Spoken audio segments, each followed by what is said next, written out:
Hello, and welcome to Label Sessions Presents. Label Sessions is a global platform that connects you to the best advice from the most interesting people, whether you want advice, mentoring, or ideas. I'm Josh Nixon, content producer for Label Sessions. And in this episode, Iain Montgomery, also of Label Sessions, talks to Henry Coutinho-Mason. Henry is a leader in trends and innovation strategy, with a career spanning over a decade and authoring 2 books about his practice. The most recent being The Future Normal, exploring how he will live, work, and thrive in the next decade. He's obsessed with new perspectives on what people will want next in business, and Iain finds out more about his obsession.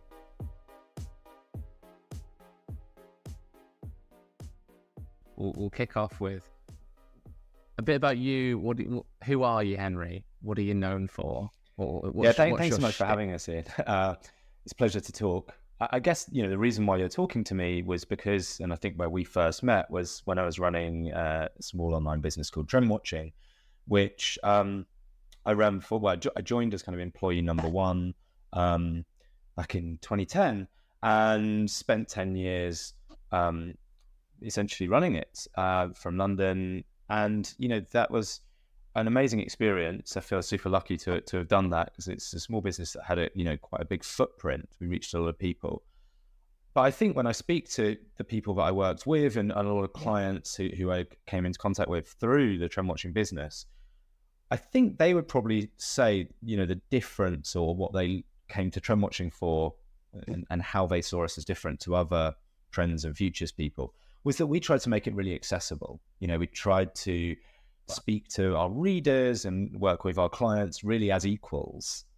And, when I was reflecting on this, I think probably the reason for that was because I came into the industry, this kind of futures industry, like my dirty little secret, so to speak, was that I was actually a trained accountant. I started my career at KPMG as a consultant, and I slightly ended up in the Trend Watching business as a kind of accident. Like I was just a super fan of the newsletter. I loved it.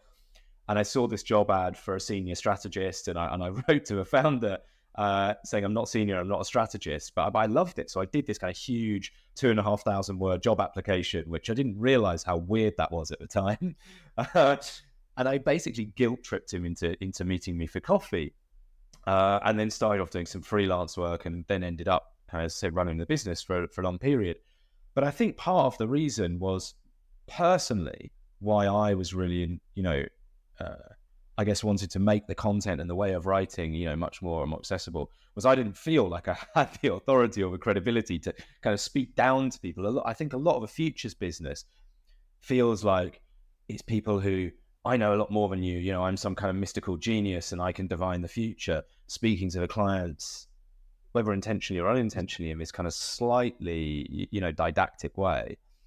And the other reason for, I think, being really focused on having this sense of equality and speaking to people as an equal, or being a participatory approach to futures, if you like, and trend thinking, was because the Trend Watching business was also a crowdsourced business. We had this spotter network, which was where we sourced a lot of our content. So it was always kind of in our DNA to say to people, can you help us in terms of, supplying content? What have we missed? Here's the early stages of a trend that we're seeing. How can you help us refine this? Is it happening globally? And so those are kind of 2 main reasons, I think, why, if I feel that, or what people tell me, that how I come across when I'm writing and speaking about futures and how to approach this is really an approach that says, let's do this together. I'm going to start the conversation, but hopefully we can continue it, or you can continue. I don't have to be in the room. And in fact, actually, I was used to say that one of the biggest differences that because we weren't a consultancy, and we started with a kind of content, grew out of a newsletter. We had a content platform. That was our business model. So we always used to say, actually, unlike a lot of other trends and futures businesses where ultimately, again, consciously or subconsciously, they're trying to sell you some consultancy services. They want you to bring them in. We actually said, we've succeeded if you don't need us in the room. If you can just kind of continue subscribing to our content platform, do it yourself, actually, then we're happy. And so again, it's that kind of very much baked into our Trend Watching, now my DNA, I think, was how can I turn you into a trend watcher yourself, actually, rather than, need me to be holding your hand through the rest of the process. And I think, people have responded really well to that because it feels different. It's a bit of the opposite to your accounting background. I have the same dirty secret. I was an accountant when I started my career too. I wasn't a very good one, but that background tends to be like come up with a single right answer. Yeah, it comes up with like a single right answer, but rather than being like, what different things could we do? What might that mean for us? We don't have to get the something perfect, but we're going in this direction. And I think that's the thing that was really interesting about trend watching from when I used it as a customer. There's some interesting things over here. Where might that take us versus what do we specifically have to do with it? Yeah. And I think it also comes from, the perspective of being a generalist.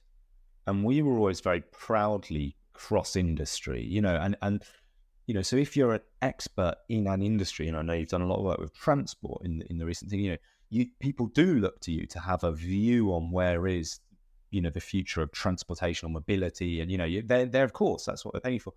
But in a way, a client said to me a few years ago, he said, what I do is essentially I bring you in to, to tell my leadership or show my leadership the things we don't even know we don't know, and hope there's a relevance to them. But he said, I don't want you. It was a private equity group, and they had CEOs in finance and gaming and healthcare. He said, you're not going to tell these guys the future of healthcare. That's their job. But what you might do is give them an idea from what's happening in the hospitality industry or what's happening in the retail industry, what's happening on social media that, they're not even looking at. But with their knowledge, their expertise, they're going to be able to say, well, actually, that's really interesting for the future hospital that I'm building or the future patient experience or whatever it is. And so it's that idea of, being, and that's hard, sometimes to do because, of course, we all know, the online world, or just the word say, everyone wants to be super specialized, and of course, expertise has a value. But increasingly, in a world of AI and, all this good stuff that I'm sure we'll get on to talk about soon, there is a value, I think, in someone asking, the kind of naive outsider questions that says, well, this is happening in one part of the world.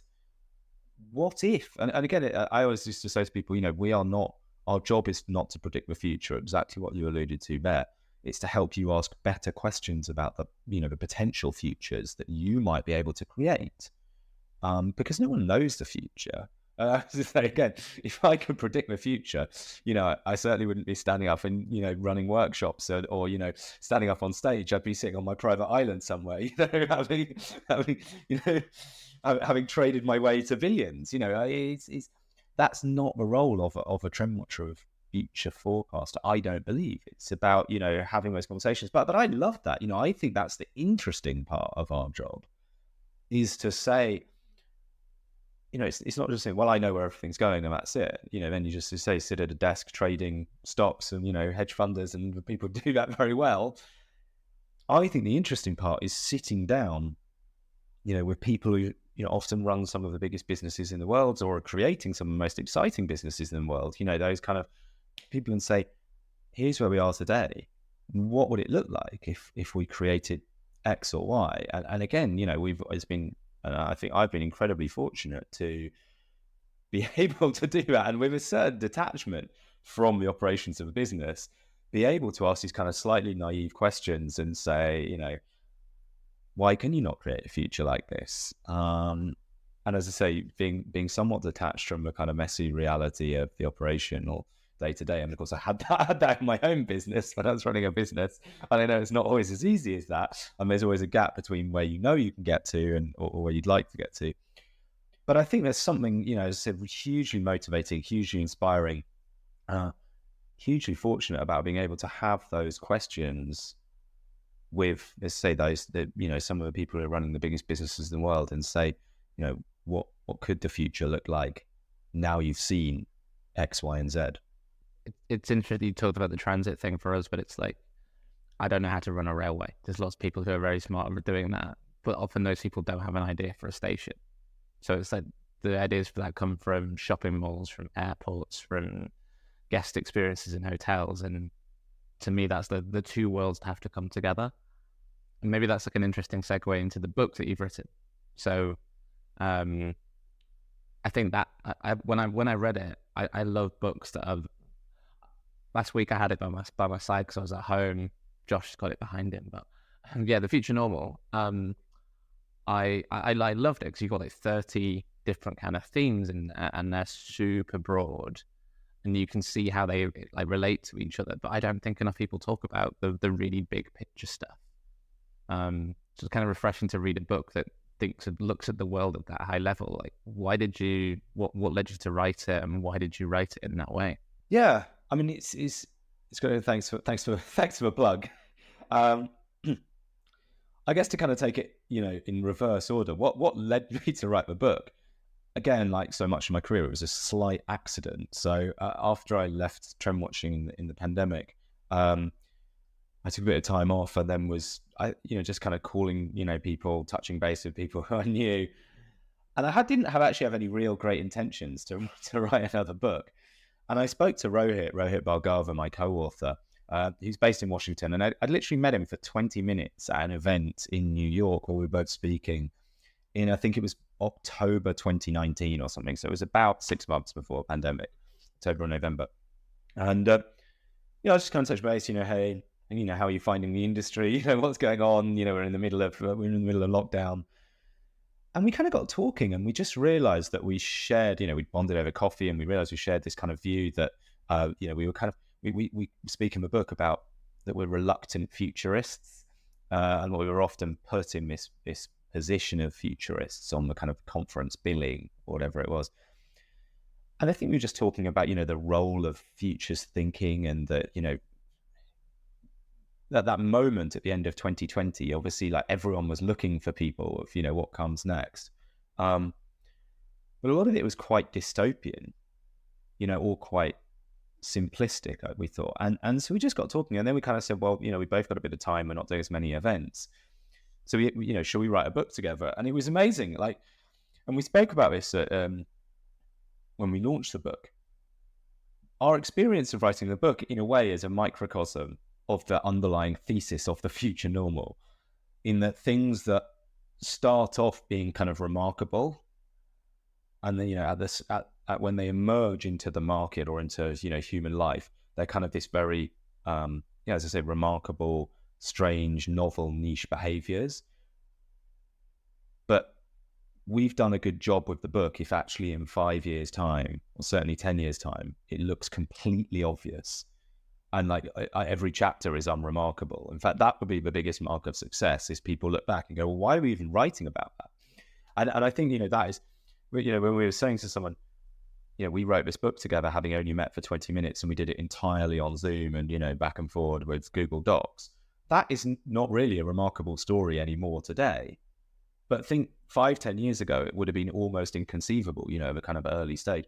So there's a kind of interesting, yes, as I said, microcosm of the process of how we hope things will pan out.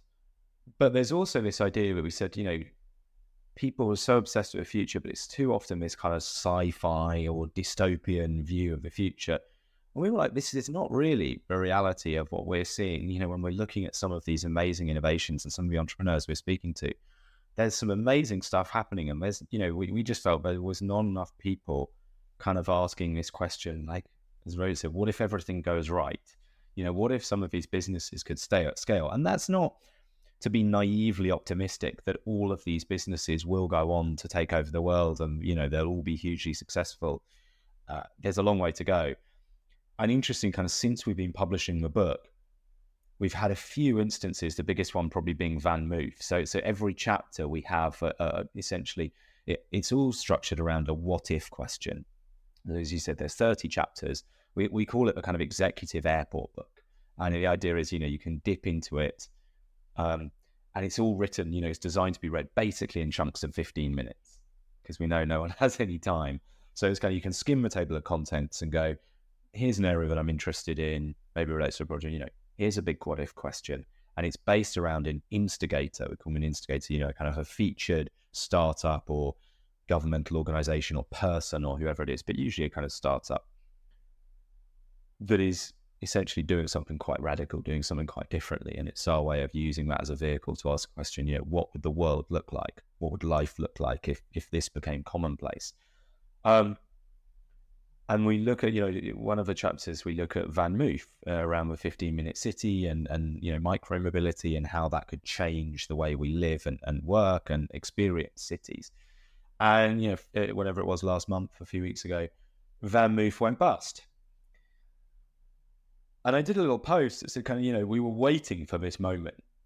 As you write a book about the future, it's kind of an inevitability that you will get it wrong about one of the specific instigators.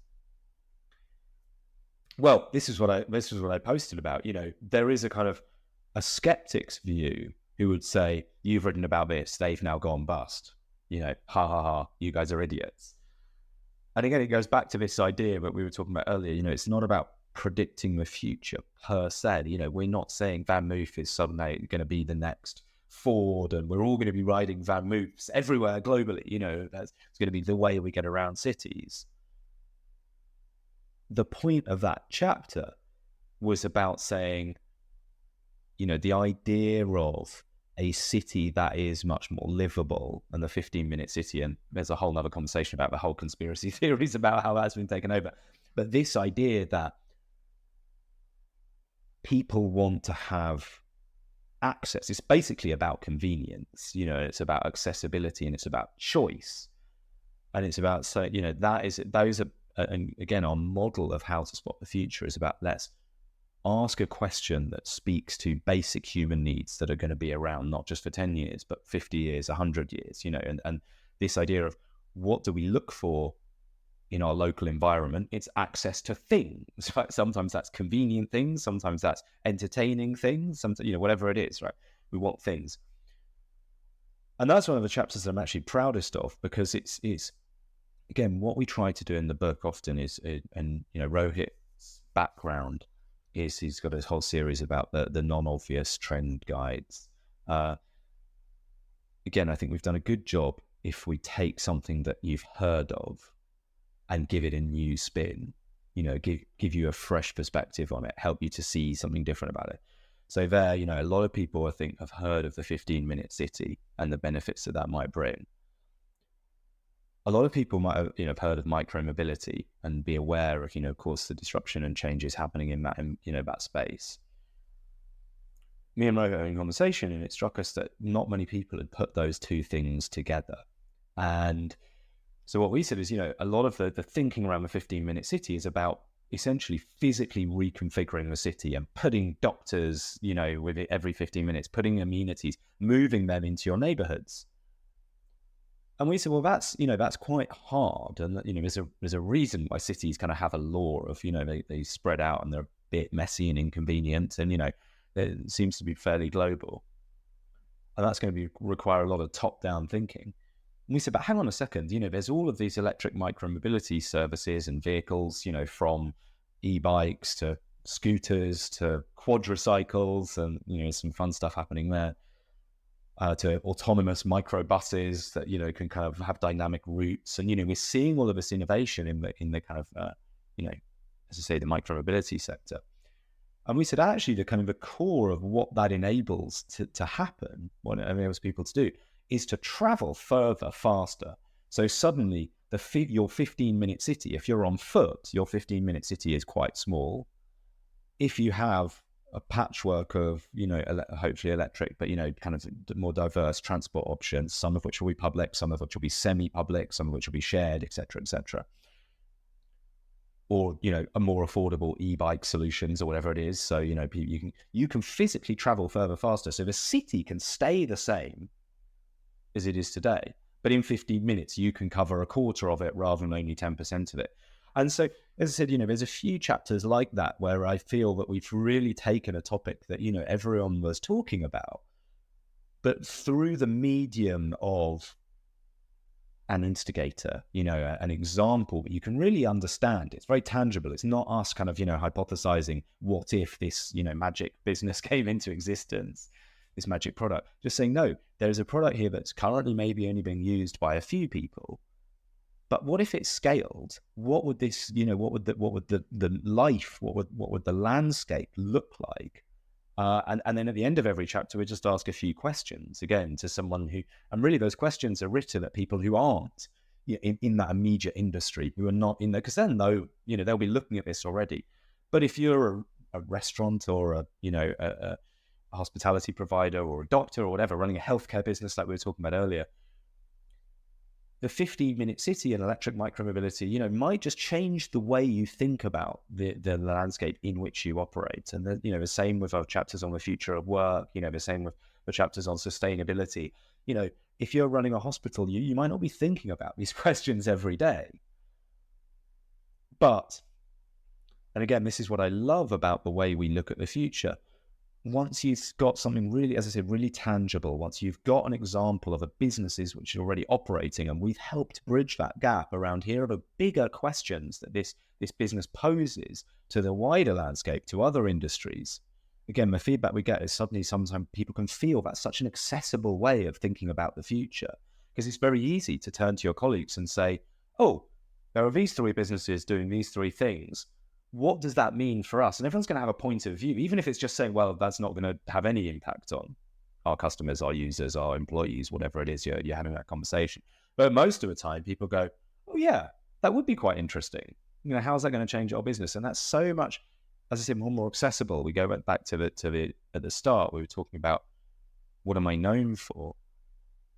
That looking at business innovations as a way of helping you ask better questions about your possible futures, it always inspires conversations. I don't think I've ever done a workshop in the hundreds of workshops that I've run over the past 10 years.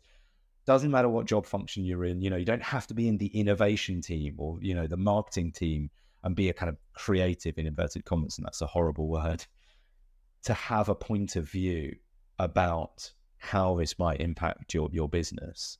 I sort of compare and contrast you with a bit with Nick Badminton.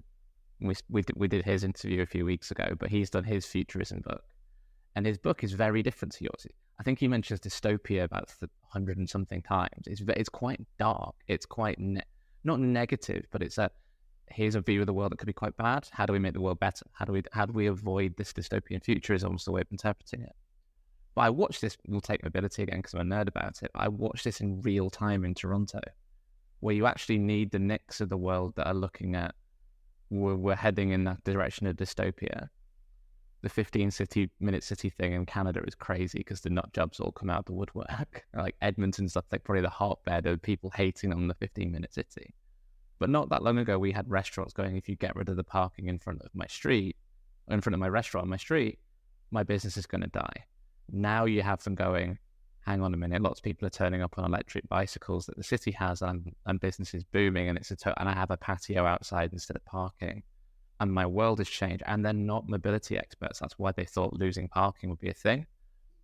You actually need to look at the world of, here's a bleak thing, here's a dystopian thing, but you then need to go look at the world of, what are the signals, what are the really optimistic things, what are the things outside my direct space. And like, not enough people go and get, if I'm someone who's thinking about the future, I want a Henry and I want a Nick. And the pair of you coming together is actually like, that's the best way that we can actually go and drive change. So I think it's a really interesting thing that like your books have come out about the same time, and they're very, very complementary despite being quite different. Yeah, 100% agree. And I think if there's one thing the last 10 years or so, and I'm sure it's longer than that, but that's kind of my 10, 12, 13 years is my career.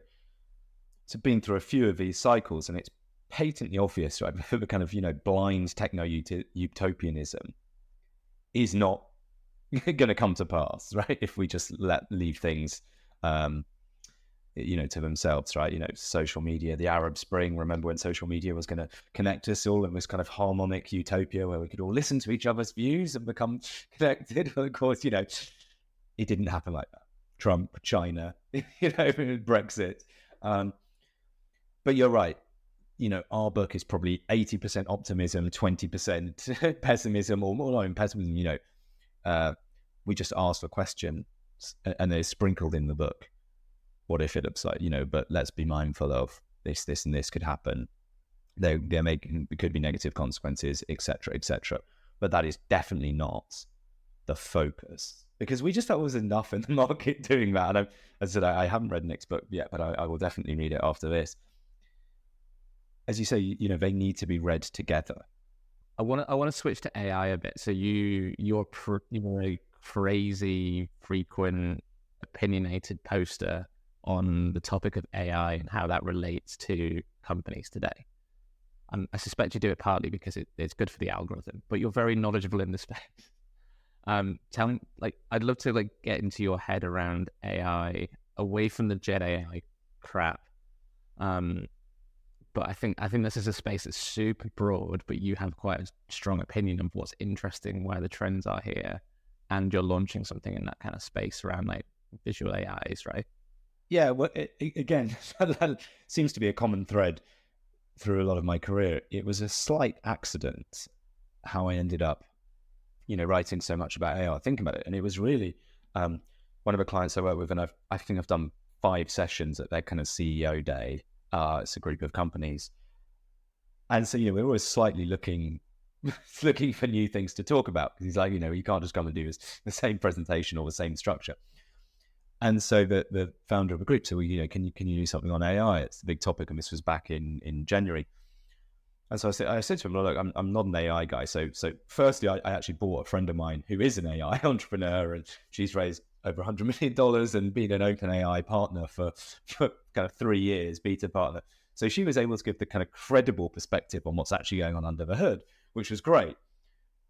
But I was thinking about, I said, well, what do I do from that? And I suddenly realized that actually I basically had a model to approach this, because last year, every client I worked with, all they wanted to talk about was the metaverse. So, and, kind of now in the benefit of hindsight, I wish I'd written a bit more publicly, kind of, how I was a bit of a skeptic. But because I was like, well, I don't really have that much to say about the metaverse, and I don't know where it's going.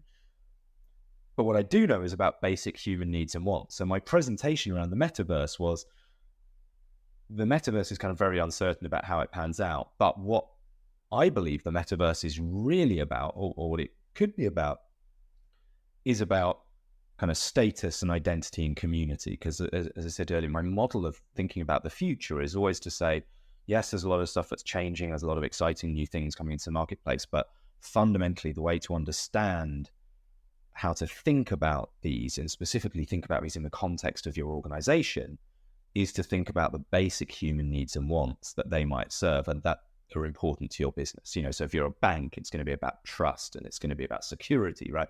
Those are the things that your customers are always going to want from a bank, right? If you take it all the way back to social media, join the conversation. Does a bank need to join the conversation? Probably not. No, because is that a core fundamental human need that customers come to a bank to do? If you're a mobility provider, let's just stay with that. Basic human needs and wants are security, reliability. Again, do I feel safe on the public transport? Is it convenient? Information transparency, right? So when you're looking at social media, if you can use social media to share information about the service, make that accessible, that's going to be really useful to your passengers. How to keep people safe, etc., etc. Probably there's a basic human need or want, right, around sustainability as well, right? It might be less prominent in the hierarchy of people's needs, but would people rather take a clean, zero emissions form of transportation rather than a dirty, polluting smoke one? But that might just be around health, and their impact. No one wants to sit breathing in smoke. So, but I digress. The kind of the model of change just says, look, let's think about what people really care about. And so, when I was looking at AI and kind of porting this presentation around, or this presentation idea, this model that says, in a moment of uncertainty, and especially technological uncertainty, where no one knows where this technology is going. And actually, what was really useful for me was the kind of total disagreement amongst the AI community itself about whether this is the greatest technology that's ever going to be invented and it's going to save the world, or the AI doomers and, it's going to blow up the world and it's an existential risk. And that was really useful because it meant that I could come in and say, look, why on earth would you get a presentation about AI from someone who isn't an AI person? And I realized actually being able to say to people, look, even technologists don't know where this is heading. There's a million examples. They're surprised about its own capabilities. And these are the people who are literally building it. Right? So let's just agree that on the kind of medium to long-term time horizon, no one knows where this technology is heading. But what I have spent the last, let's say, 12, 13 years doing is thinking about how in moments of uncertainty, and change, how an organization should think about where it goes, what it does, where it places its bets, how it should think about these new technologies. And ultimately, there's an amazing Jeff Bezos quote, which I use in all my presentations. And he says, people are always obsessed with what's going to change. He said, I'm always asked at conferences, what's the future of retail, Jeff? What's going to change? What's the next 10 years look like when it comes to shopping? And he said, actually, for me and my leadership team, the far more interesting question is what's not going to change. Because he said, we know with absolute certainty, and everyone in Amazon knows, that in 10 years' time, no customer is going to come up to us and go, Jeff, you're doing a great job, but I wish you had higher prices and slower delivery times, right? It's just never going to happen. So he said, those are our North Stars. He said, choice, convenience, speed of delivery and low prices. Those are the things that we can invest time and energy and effort in. The technologies will come and go, but everything we do is about serving those basic customer needs.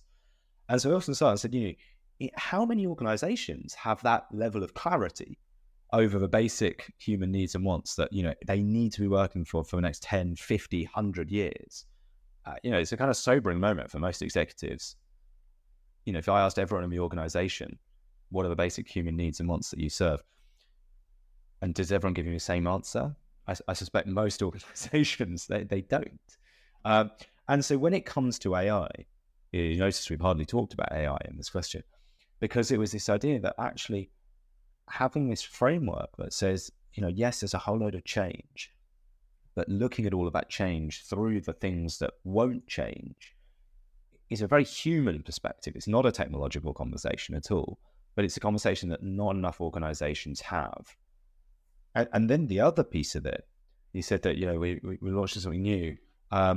Just last week, actually, I launched a collaboration with this amazing illustrator visual strategist called Natalia, based here in London with me.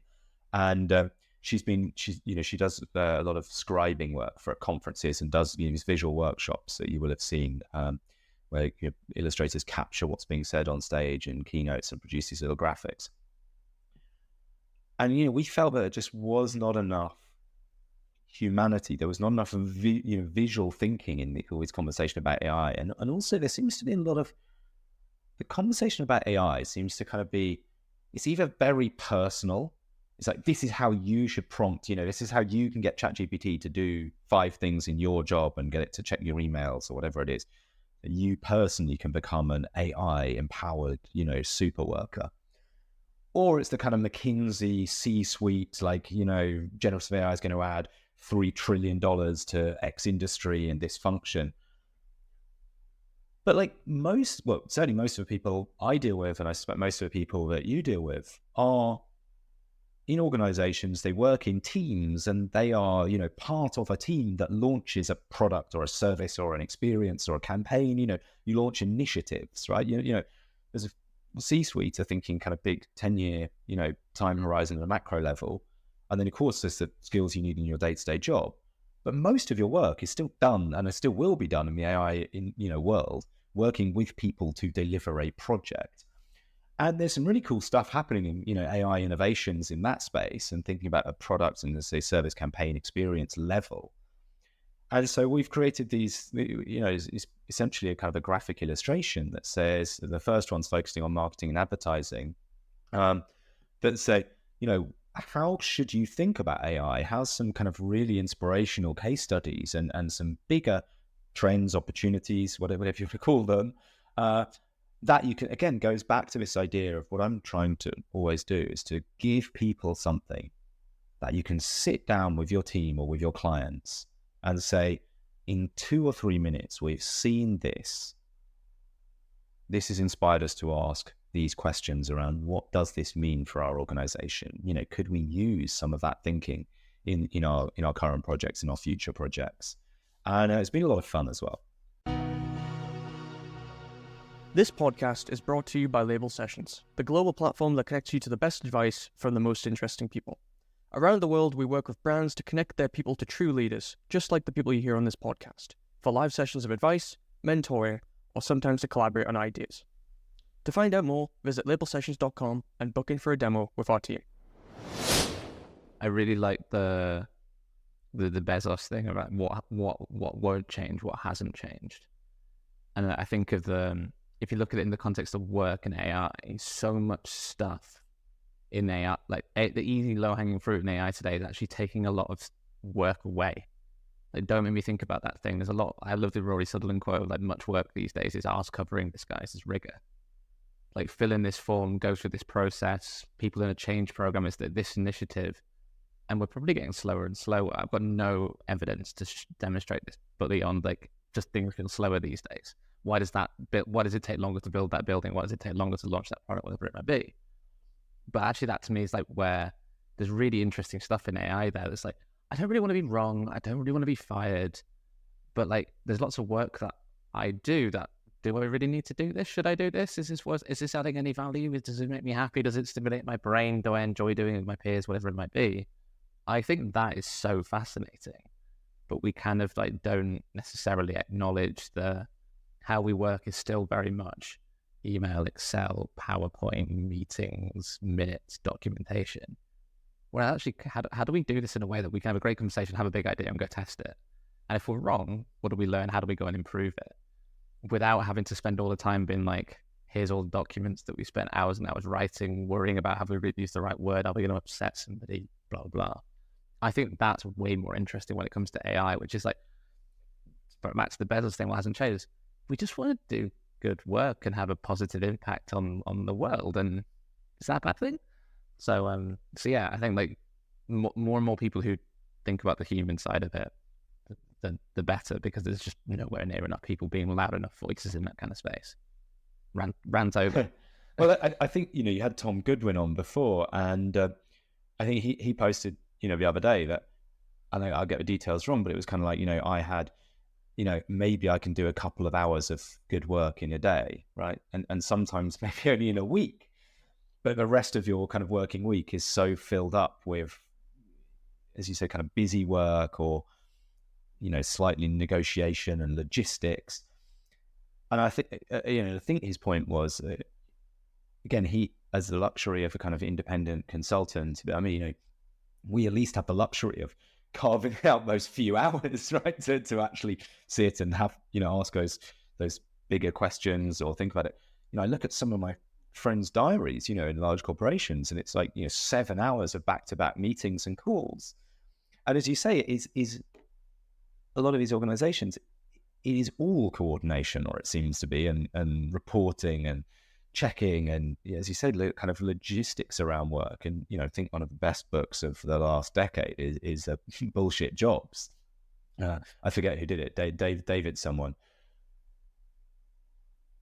And yeah, if AI could free up, some of that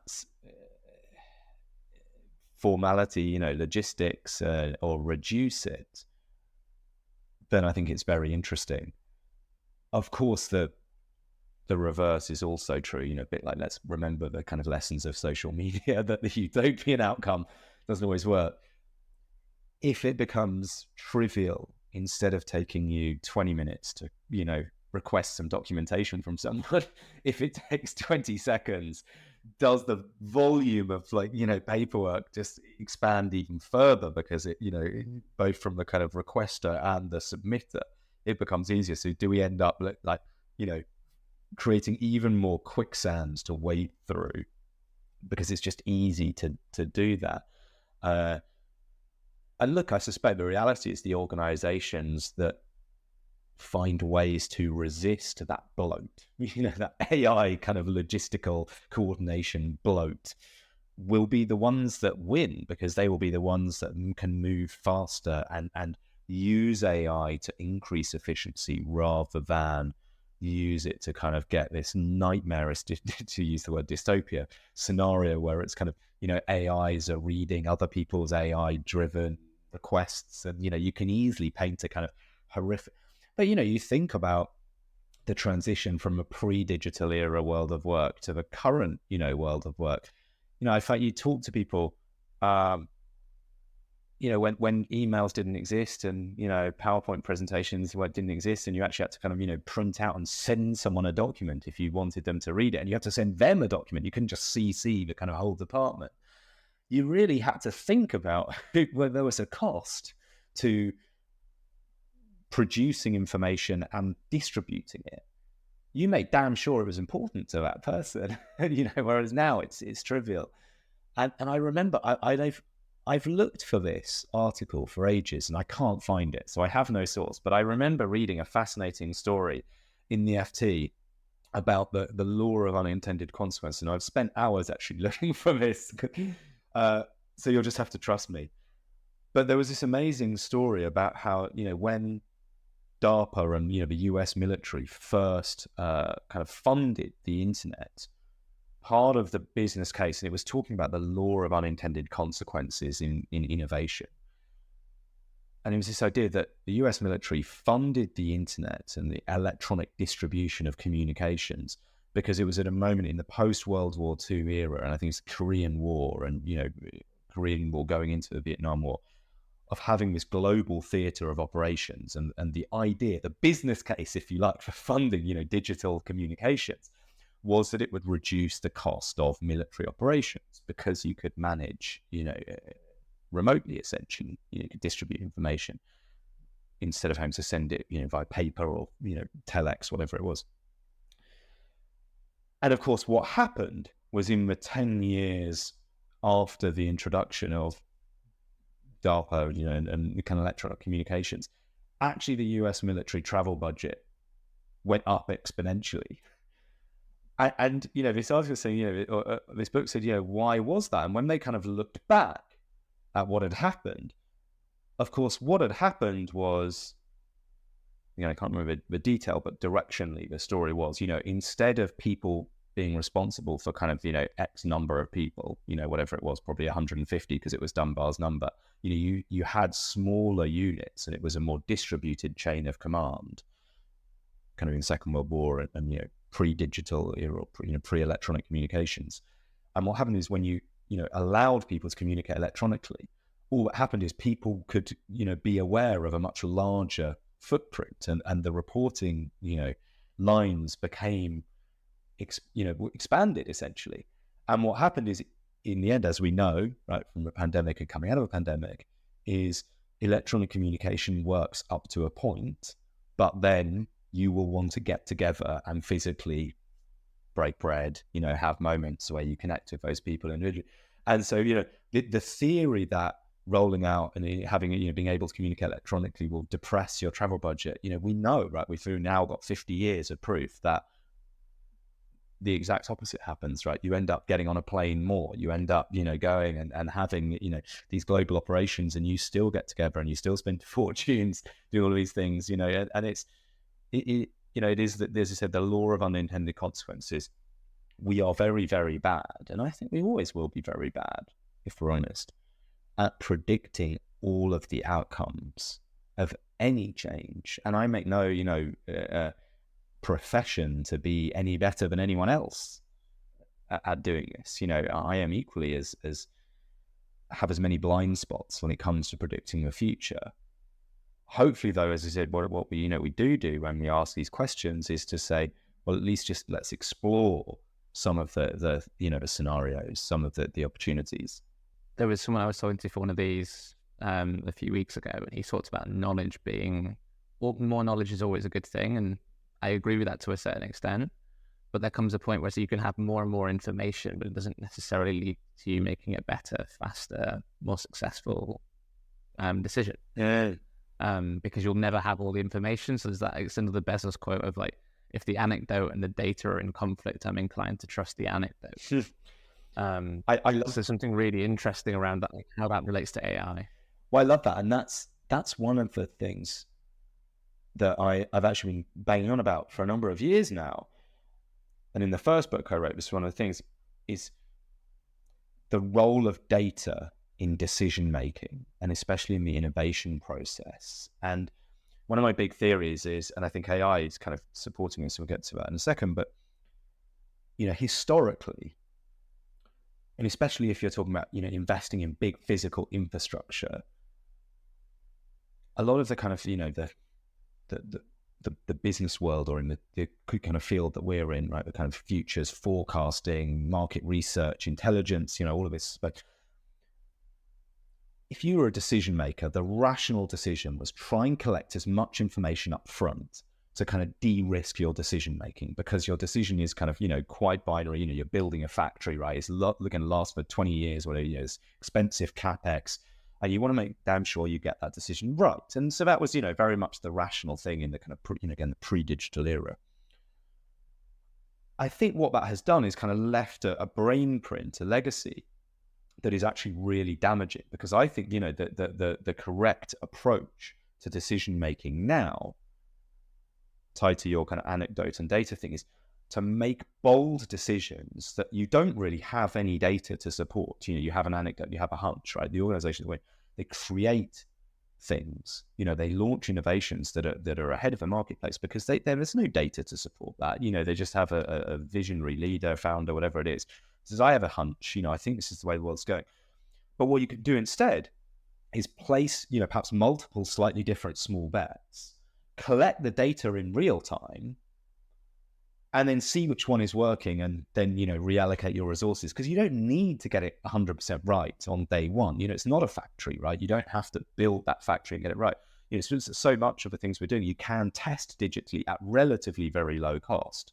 As I say, get data in real time about what is working, and then iterate and refine and, use that to shape your. So I think the mindset of a business operator, a leader, whatever, shouldn't be, how do I get all the data to support my decision making in advance? That's the totally wrong way of thinking about it. Decision making is, what very weak qualitative signals can I ingest that allow me to construct a hunch-driven narrative, essentially, around an opportunity for my business, fully in the knowledge that it might not be right. But how can I launch that into the marketplace as cheaply and quickly as possible? And maybe, as I said, maybe there's 3 or 4 of them where I'm, very relaxed that they're probably going to be wrong. But how can I then gather the data to see whether, how to make them right and how to scale that? And that is, a real challenge for people, organizations who, whether that's individually or culturally. All of those, we spoke about form filling and business cases, they are set up to avoid that uncertainty, right? And eliminate it. And that's just not the way the world works. There was another great book years ago, but I remember Iain, which I thought just captured this so powerfully, which was, I think it was either a Bain or an Accenture consultant or someone, and it was kind of a Big Bang disruption. And it was the idea that the adoption curve has moved from the kind of traditional bell curve that we like to think, and you have your classic model of kind of, early adopters, whatever it is, slightly earlier, later adopters, but still ahead of a mass market, and then you get in.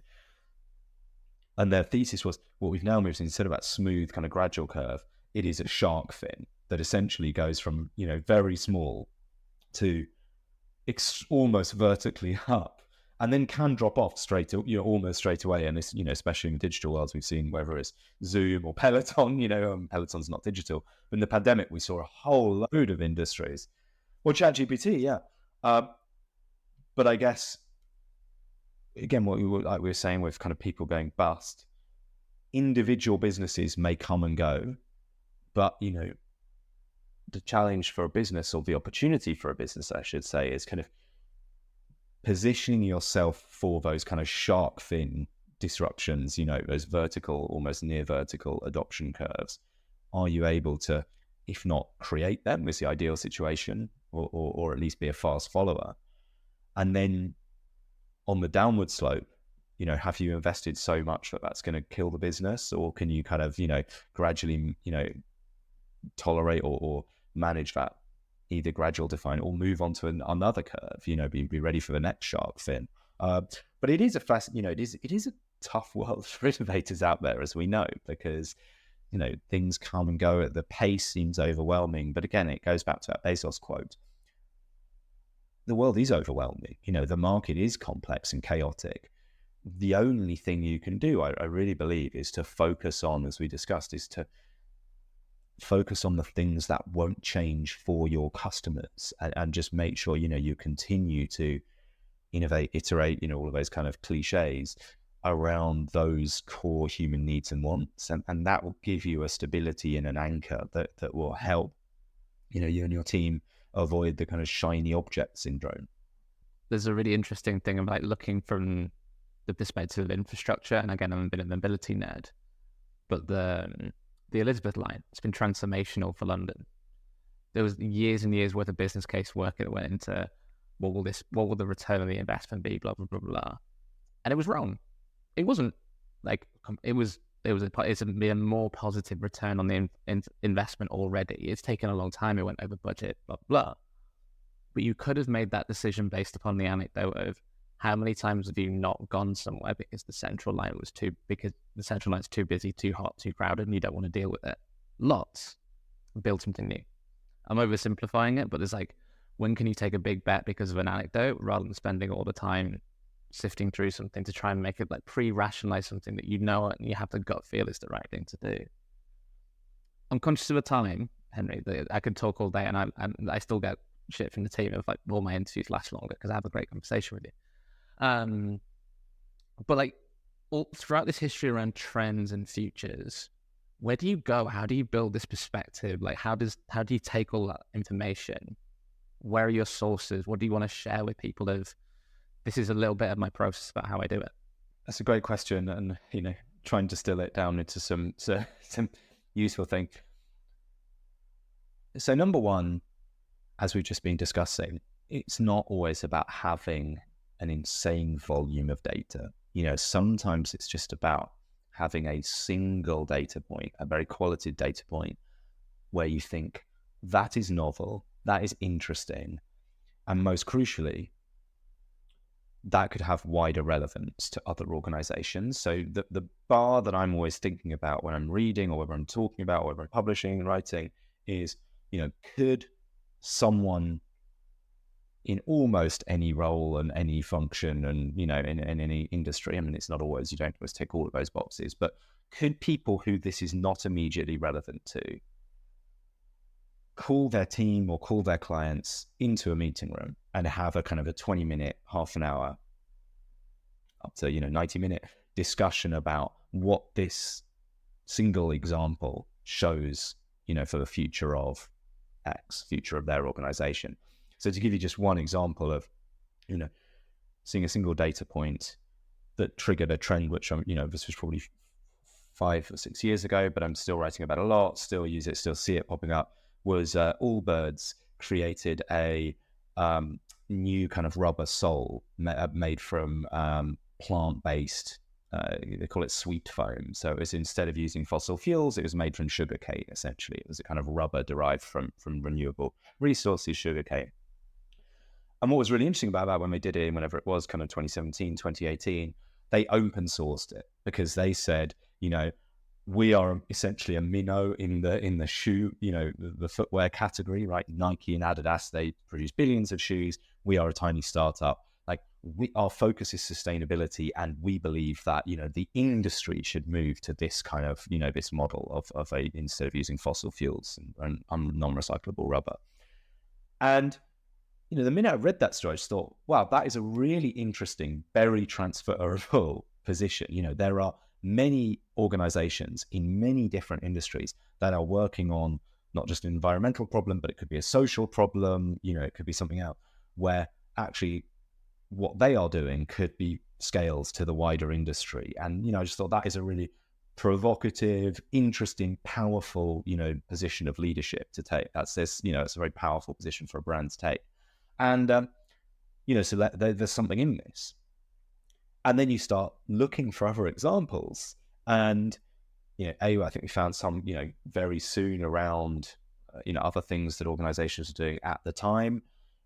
People have continued to lean into this kind of this open source. So Allbirds have continued to do it. They've just produced their net zero sneaker and they've open sourced the playbook for that. So it's become part of their brand.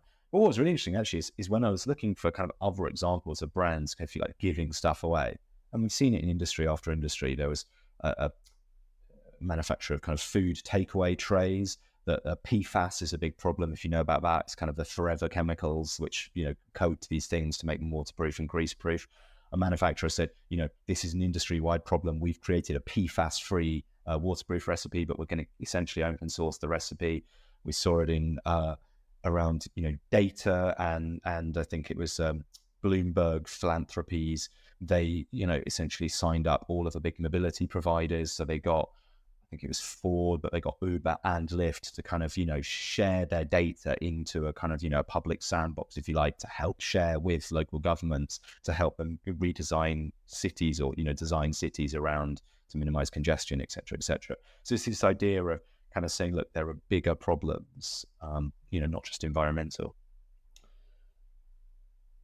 But what was really interesting was, I was doing some research, actually Volvo back in the late 50s, I found a story about how... I was literally about to say that. So they had, the engineer who created the 3-point seatbelt, and we know it's basically the only design of a seatbelt, right? And one of the reasons is because Volvo, they it wasn't quite called this, but essentially they had an open patent, right? They had a patent that allowed anyone else in the industry to do that, to use it.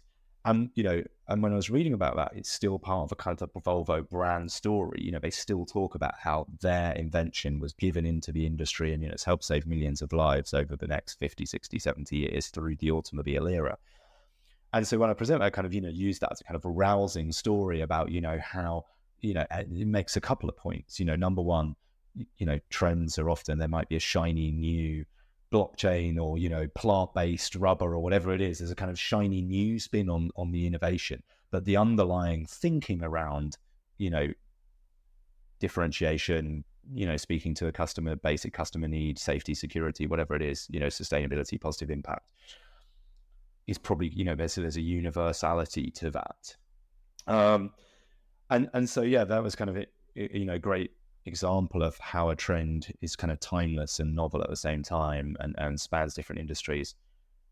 The other kind of tip that I always share with people is now, and when it comes to watching trends and spotting the future, is actually 10 years ago it was much harder, right? Because the content ecosystem was much less well developed. My secret is I kind of try and find the 4 or 5 people in every industry or topic who are just prodigious. So there's a guy I follow online who's just is my go-to source for sustainable packaging. Anything that's of interest in that space, he's the expert in that. There's now a friend of mine who's against sustainable fashion. She just writes about everything interesting in sustainable fashion. You and mobility, right? If there's anything that's happening in kind of the intersection of cities and mobility, I know you probably have posted about it. So it's finding those, 30, 40, 50 people for me, who are kind of topical experts, and then, essentially, not just stealing their ideas, because always I'll add the layer of idea. They will to come at it from a very industry perspective. What they will be my news sources. I guess what I am interested in about is having that diversity of perspective and being able to say, okay, well, I see that what is happening in sustainable fashion, packaging, and maybe mobility. There's a common thread around X, whatever it is. That is interesting, and it's joining the dots. That's my role. But the secret is just to find the 4 or 5 people and the 3 or 4 news sources or whatever it is who you can reliably guarantee will be on the cutting edge of surfacing the most interesting innovations in that space. I love that. It's like we probably have a handful of people who are pull at threads people. Like you, Bronwyn Williams, Tom Goodwin, Nick Badminton. If you want to go pull on a thread, we'll go to you guys. And that's I think it's something really interesting on that. How do you then change the way you work to make so that you can go to those people that pull on that information, new possibilities open themselves up in ways that we don't necessarily always take best advantage of. Henry, I could talk to you all day. This has been lovely though. I'm really pleased, third time lucky, we got the recording in the can. So thanks so much for persevering with it. Well, thanks so much for having me. I'm really excited to work with you on this. No, ditto. I love what you're doing. And I think, the truth is, it is really hard for corporate professionals to do this all the time, because you have busy jobs to run, you have organizations to run. And so, I think being able to tap into as people, that just have more time. And I always say, this is the difference between, me and a client is I just do this all day, every day, because that's my job, if you like. That's the role I've carved out. They don't have that luxury. What they have the luxury of course, is deep sector expertise. And so combining those two perspectives is where the magic happens. And being able to, use the word pull on a thread. I don't knit a jumper, I just pull a thread. I use the analogy sometimes. I do some work with a consulting client, and they kind of, they do a long-term project. I come in, throw some hand grenades, and either blow shit up and get people thinking, well, that's our business destroyed. Where do we? And then they look to the consultancy to go, well, how do we rebuild from here? Or perhaps more positively, I come in, get their head spinning, they get really excited, and then they go, okay, our head's spinning with all the opportunities, but now we actually have to go and do them. Let's work with, a team to do that. But it's a really fun role to play. We're the best job in the world.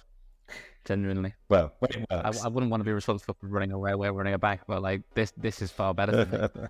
I respect you. Yeah. No, well, thanks so much for having me on, Ian. It's been a pleasure. So concludes another episode of Label Sessions Presents. Be sure to follow and subscribe to the podcast no matter your platform of choice. And of course, start your journey today with us at labelsessions.com.